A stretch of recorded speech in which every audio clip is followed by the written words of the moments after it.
From the capital city of Charleston, West Virginia, this is Inside West Virginia Politics with Mark Curtis. Inside West Virginia Politics is brought to you by AARP West Virginia, your ally for real possibilities in the Mountain State. Welcome to Inside West Virginia Politics. I'm Adrienne Robbins. Mark Curtis will be joining us shortly. The debate on what to do with guns in America has gripped the nation after 2 mass shootings. But obviously anything that is going to get done will happen in Washington. So we're bringing in Senator Joe Manchin, Democrat from West Virginia. Thank you so much for being here, Good Senator. to be with you, Adrienne. Now, obviously, you have some ideas on what we need to do here in America, and you've had those ideas since 2013. Well, from 2013, after the horrific tragedy in Sandy Hook and these little children got massacred, everybody, I mean, just grabbed you, ripped people's hearts out. So everyone was talking about eliminating this, eliminating that, changing this, changing it. And I said, wait a minute. As a law-abiding gun owner, we're taught to do the right thing. Just because we own a gun or we bought a gun and we like to go hunting or shooting or sports shooting or collecting, whatever, we're not going to do the wrong thing. We're not selling our gun to strangers, to criminals, or someone's not mentally stable. We won't even let a family member, if they're not responsible, to use our gun. That's how you're taught. And I said, if you want to do something, close the loopholes. So that's what the bill that I drafted, and then Pat Toomey came on and joined me, was basically around commercial transaction. As a law-abiding gun owner, I'm going to do the right thing. But if I go to a gun show, I don't know that person. I'd like to know who that person is that want to buy my gun if I'm selling it there or whatever, buying. So I said just shut down commercial transactions, should have background checks like everybody else should have a background check. But it does not infringe on law-abiding gun owners. They can sell to a friend because they know that person. They can sell to their family members or give it to them. We didn't impede any of that. And we did not let them encroach on the Second Amendment. We protected the Second Amendment. In fact, the bill was called the Protection of the Second Amendment. But what we did is just common gun sense. And we think is important today. It's a building block. If the president's going to do anything, that's the building block that makes sense. 80–90% of the people agree, gun owners agree. The NRA establishment in Washington is not agreeing on anything because they're owned by the manufacturers, not by the members like me. I'm still a lifetime member. I think they're more catering to the people that are paying the big bucks to them. Whatever it is, we've got to do what needs to be done, and that's called gun sense. And it makes common sense. The president's been all for that. He's called me numerous times. Staffs have been working. Susan Collins has been working. Lindsey Graham's been working on it. We've got basically Chris Coons, myself, there's a lot of staffs have been working. And we have not been called off yet, so we'll see what happens. But that's the big question is, what will President Trump actually agree to? You know, after the mass shootings, he came out and said that, yes, background checks could be something he supported. He's since waned from that opinion. After your conversations with him, what will he support? Well, that's what I'm concerned about, Adrienne, because people have said, you know, he might not stick with what he said. I'm hoping he does, because I'll give him credit for this. After the horrible massacre in Las Vegas, where that person took a semi-automatic AR-15 and made it into a full-blown automatic, totally illegal, using a bump stock, which he bought, which was being produced. NRA was not in favor of even getting rid of bump stocks, and they're totally illegal, and they won't even support that. President Trump, credit to him, he went ahead and did that. He made those illegal in executive order. It didn't hurt his base, and people believed it was the right thing to do. People believe this is the right thing to do, and I've told him, I said, Mr. President, your base is not going to leave you.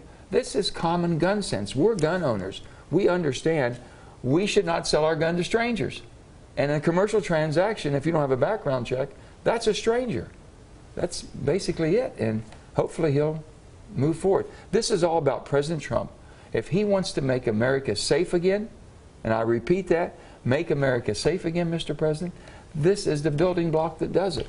So we have less than a minute left. Obviously, there are a lot of other things that you want to get done when you get back to Washington. What's on the high priority list? Well, the high priority is we have to fund the government. We have to get 12 appropriation bills done in the month of September to have a year-long budget. If not, you have continuing resolutions, which means you hold everything as it is, you continue the resolution you've been working off of. You can't plan anything. It's not the way you run the government, and definitely don't run the superpower of the world that way. So that's our biggest push and lift that we have going back. Can we get all these 12 bills done, voted on, move on so we have a budget? And obviously everyone in West Virginia is wondering, will you be coming back here, possibly running for governor in 2020? I'm going to be making that decision before I go back on the break. And I think it's important. I'm concerned about our state, the lack of leadership that we have, basically stepping forward. And it's a 24/7 job. I've been there. I know what it takes. I want to make sure that I put myself in the place that I can do the most good for West Virginia. And it's always been about West Virginia. My only purpose of me being in public office, can I help my state? Can I do a job basically helping people? So I'll make that decision on where I think that best can be done and where I feel that I can accomplish most. All right, Senator Joe Manchin, thank you so much for having us. We're going to have much more West Virginia politics coming up next. Now back to Inside West Virginia Politics with Mark Curtis. And welcome back to Inside West Virginia Politics. This Sunday, we're going to continue our discussion of the gun issues. We've heard from Senator Manchin. We want to get a Republican point of view. I want to introduce Delegate Jim Butler, Republican of Mason County, a member of the House of Delegates, who's also now running for the state Senate. We'll talk about that in a little bit. First of all, your thoughts. I mean, we've had, again, some mass shootings now across the United States over the last few weeks. You are one of approximately 30 Republicans in the House of Delegates that signed a letter saying we will not entertain any so-called red flag laws in the legislature. Why did you do that, and what is your concern about red flag laws? Well, I did that, and I think most of us did that, because every time there's some kind of a tragedy like this, there's a knee-jerk reaction to punish law-abiding citizens, and I think that's for those of us who represent small districts around the state. I represent Mason and Putnam counties. I see people at the store, they're concerned that we're going to do something to punish them, as I say, law-abiding citizens, for something that somebody who has possibly mental issues or some other issues going on. You have also shared the concern with me that there's a worry about false reporting. If I have a quarrel with my neighbor and I don't like my neighbor and I go to the police and say this person is, you know, mentally disturbed and they made threats, even though none of that may be true, you're concerned about them having their gun rights or their guns taken away. Well, that is a serious concern. Of course, the right to keep and bear arms is a constitutional right, so I don't think you take that away lightly. And I also have done a little bit of research, and Maryland, for instance, has the red flag laws, and there have been instances there where people have had their weapons taken away, their firearms taken away, and then they have to hire attorneys and so forth to try to get them back, and it's a hardship on people. And again, this is an important right that is guaranteed by the Constitution. You're right in the sense that people, when these mass tragedies happen, people look to the politicians of both parties and say, we need to do something. We've got to do something. What would you favor? Would it be, you know, trying to deal with the mental health issues? Well, that would be one of them. And actually, there's a procedure in West Virginia. We have mental health commissioners in every county. And there's a process where if someone thinks that there's someone who has mental issues and shouldn't have firearms, or maybe, you know, other issues too that can't even take care of themselves, there's a process to have due process where they're represented by a court-appointed or a state-appointed attorney to represent them. So you have the whole due process thing, plus you have the treatment. So if they do find that they have a mental health issue, that there's treatment rather than just taking something away from them. Let's talk about background checks. If I walk into a gun store today and want to buy a firearm, I have to go through a background check. But if I go on the internet and find somebody on Craigslist that wants to sell me a gun, or I go to a gun show, I don't have to do a background check. A lot of people want to close those loopholes and have background checks for all purchases. Well, you're partially right there from my understanding. Now, if you're buying from someone on the internet that's out of state, where the weapon is crossing the states, you're supposed to go through this NCIS, they call it NICS system, which is the same thing that we all go through when we buy a firearm. And you remember, people are disqualified for having firearms if you have a domestic violence charge against you, if you have a felony against you, or a serious misdemeanor, if you're dishonorably discharged from the military. So there's a whole lot of things that already disqualify us from having weapons. So again, our efforts, I think, need to be to help people who need help, who maybe have a serious mental health issue, but also to protect people that they can keep their firearms if they're law-abiding citizens. All right, well, we'll see what happens when the legislature returns and Congress goes back to Washington in terms of if anything happens with the gun issues. I want to talk politics, though, because you've pre-filed now to run for the state Senate seat in District 4, currently occupied by Senate President Mitch Carmichael, a fellow Republican. Why do you want to run for the state Senate? Well, by the time this legislative session's over, I will have been in the House for 8 years, and I think I've done a good job of representing the people in Mason and Putnam counties. The Senate district's bigger, includes Roane and Jackson, and I have a lot of contacts there, and I think I would do well there. So it's time to move up, I think, and have a little bit bigger voice in the legislature. Would you consider yourself more conservative than Mitch Carmichael, and are there votes he's made that have disappointed you as a Republican?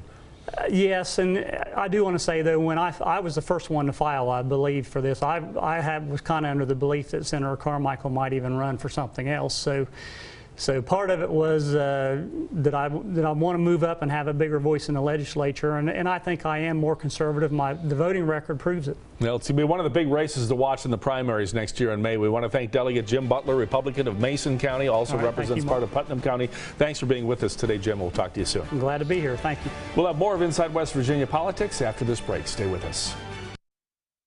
Now back to Inside West Virginia Politics with Mark Curtis. Welcome back to Inside West Virginia Politics. We're continuing our discussion on the gun debate here in America. Joining me now is Dee Price-Childers from Moms Demand Action. Thank you so much for being here with us. Thank you.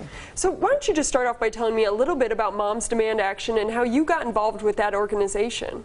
All right, Moms Demand Action is a nationwide organization. We have chapters in all 50 states, and we also have a chapter here, an active chapter here in West Virginia that we're always looking to have additional people join us. Our goal is to promote common sense gun laws. We respect the Second Amendment, but we believe that we're better than this as Americans to have to wake up almost daily or weekly to another tragedy. And even without regard to the mass shootings that get the attention, there are approximately 100 Americans killed by gunfire every day. And we believe that as individuals, as a state, as a nation, steps can be taken to stem this horrible epidemic of gun violence. And we promote, as I said, common sense legislation, such as expanded background checks, making sure that people who have guns have had training, in addition to background checks, keeping guns out of places that they shouldn't be, basically keeping guns out of the wrong hands. Another major aspect of Moms Demand Action, which is affiliated with Everytown for Gun Safety, I might add it includes not just moms, but dads and just everyone that wants to work with us, but is safe storage of guns. We have what's called a Be Smart program, and we make presentations. And Be Smart is focused on, if you are a gun owner, recognizing the risk that a loaded gun poses to the risk of suicide and the importance of keeping guns safely stored with the ammunition separate and keeping it locked so that children can't get access to guns. So that's our Be Smart program. Now, just recently, Moms Demand Action was rallying outside of Senator Shelley Moore Capito's office, demanding action on gun legislation. Obviously, there are so many people in Washington with so many different ideas of what needs to be done with gun control. What would make your organization happy? What kind of action do you want to see? Well, you mentioned the rallies Saturday. We had rallies in Charleston and in Morgantown, and Brady campaign actually had a separate rally in Martinsburg. And what we're asking for, especially in light of the recent horrible tragedies in Dayton and in El Paso, is Congress to take some action. Congress has done nothing in response to these tragedies to keep Americans safe. I mean, Americans, are afraid to send their children to school, to go to the movie theater. We want something done. Right now, in these rallies, we're calling for passage of it was H.R. 8 passed by the House that expands background checks. That's been blocked in the Senate by Senator McConnell. We're asking for Senator Capito and other legislators to bring that to the floor and pass the expanded background checks. Right now, only a licensed gun dealer is required to do a background check. So people who can't pass them have other avenues to buy guns on social media, at gun sales, and we're asking that that be prohibited, that anyone who purchases a firearm that can be used, to take out so many people in such a short time be required to pass a background check. How do you respond to the people out there that say there are plenty of laws already on the books and no more laws are needed? Even the president has backed away a little bit more from the background checks that he initially, after the mass shooting, said that he would support. Well, no one thinks that any one answer is going to solve the problem we have in the U.S. right now of mass shootings, but certainly certain actions need to be taken. In fact, states that have passed expanded background checks have seen a decrease in the number of deaths, and we're calling for Congress to take some action to attempt to fight this horrible tide of gun violence. We believe that background checks, a lot of the shooters in these mass shootings were able to just purchase their guns legally because of the fact that they didn't go through the proper channels for a background check. In addition, what we're calling for right now is passage of what's called red flag laws. Often mass shooters, after a shooting, people will say, well, they showed so many warning signs or red flags. They were posting on social media. They were making threats. And red flag laws that have been passed in a number of states now allow family members and law enforcement to go to court and ask that those people be their firearms be taken from them temporarily until they get treatment or it's determined that they should be allowed to have firearms. This applies not only to homicides, but 2/3 of the gun deaths in the country are suicide. Also to keep individuals from harming themselves and others. All right, thank you so much. Unfortunately, that's all the time we have for right now. Quite the hotly debate. We're going to hear a lot more about it, I'm sure, as well. So. Okay, thank you so much for having me. Dee Price Childers from Moms Demand Action, thank you so much for being here. Thank you. And we're going to have much more Inside West Virginia Politics coming up next. Now back to Inside West Virginia Politics with Mark Curtis. And welcome back to Inside West Virginia Politics, our final segment this Sunday. We're going to pivot a little bit and talk about coal miner issues. I want to introduce Sam Petzonk. He's an attorney representing approximately 1,100 coal miners that worked for the now defunct Black Jewel Mining Company. Good to have you on the show again. It's good to be here. And Mark, let me say we have filed a class action complaint. We are seeking for the court to consolidate the claims for those 1,100 miners. So it's an ongoing process. I want to be clear that I do not presently represent all 1,100 of those miners. Okay, but you're trying to bring them all together under one tent. Let's update our audience on what's going on. It was around July 1st that Black Jewel filed for bankruptcy. It closed, putting all those miners out of work, and then what would have been ostensibly a final paycheck for most of those workers bounced. Has anybody been paid yet? Where are we at in terms of getting the miners their money? Well, to beat it all, the paychecks bounced on the week that everyone had scheduled for miners' vacation, so a lot of folks wound up finding themselves down at the beach. No money in their bank account. So many people were seriously inconvenienced and harmed by that process. As to whether anyone has been paid, the company has notified the creditors this week that they have brought back about 70 workers in the eastern United States and another 70 in the western. So those folks have been in part repaid for those 2 weeks of wages and benefits, those 2 pay periods of wages and benefits that went unpaid in the end of June and July. Other than that, although some additional agreements are now in place for payment, I don't believe anyone else has been repaid yet. I think the most memorable moment in this whole ordeal was the coal miners blocking the CXX trains in Kentucky where they were trying to bring coal out of the Black Jewel property.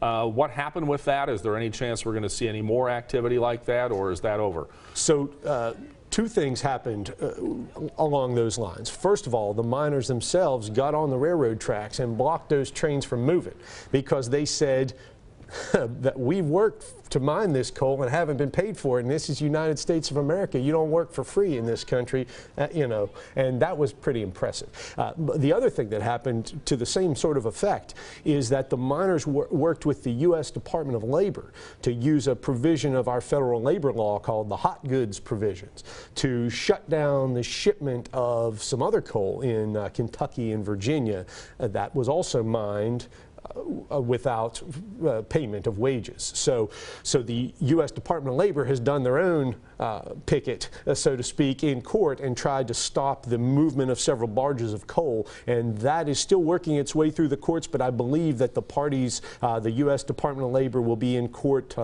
to resolve that matter, and we hope that it will resolve soon. We're down to less than a minute now, so we got to be brief on this, but do there need to be changes in the law? I understand in Kentucky law there should have been a bond put up by the company to assure that if it went out of business, the workers would have been paid. They never put up a bond. Unfortunately, the state of West Virginia has whittled away at our wage bond law to the point that I don't believe there was much protection. In fact, even in Kentucky, where you have a wage bond law, it's only as good as the enforcement. So we need to enforce our laws, and we need to strengthen our laws. All right. Again, we want to thank Sam Petzock. He is representing a lot of the miners, the 1,100 Black Jewel miners who lost their jobs and still haven't been paid. Good to see you, Sam. And I should remind folks, too, he's a declared candidate for Attorney General here in West Virginia on the Democratic ticket. That'll do it for Inside West Virginia Politics this week. We'll see you back here next week. And don't forget, download us from your favorite podcast site.